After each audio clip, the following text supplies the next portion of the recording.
আগামী ৬ সেপ্টেম্বর ঘরের মাঠে চিলি ও ১০ সেপ্টেম্বর কলম্বিয়ার মুখোমুখি হবে বর্তমান বিশ্ব চ্যাম্পিয়ন দলটি।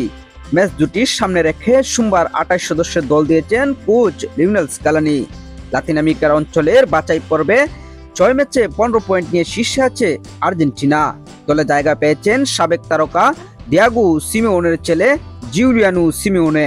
সুযোগ মেলেনি পাউলো দিবালার, নেই মার্কোস আকুনা ও পাঙ্খু আরমানি। দলে গোলরক্ষক হিসেবে আছেন Walter Benitez, Geronimo Rulli, Juan Musso ও ইমিলিয়ানো মার্টিনেজ।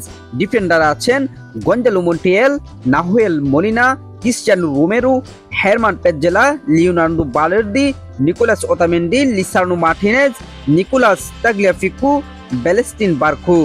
আর মিডফিল্ডার হিসেবে আছেন Leandro Paredes, Guido Rodriguez, Alexis Mac Allister, Enzo Fernandez, Giovani Lo Celso, Exequiel Fernandez, Rodrigo De Paul. আর ফরওয়ার্ড হিসেবে আছেন Nicolas Gonzalez, Alejandro Garnacho, মাতিয়াস Soule, Giuliano Simeone, Valentin Carboni, Julian Alvarez, Lautaro Martinez ও Valentin Castellanos. Copa আমেরিকার ফাইনালে পায়ে চোট পেয়েছিলেন Lionel Messi.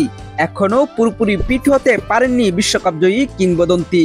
মহাতারকাকে ছাড়াই বিশ্বকাপ বাছাইয়ের ২ ম্যাচের দল দিয়েছে আর্জেন্টিনা।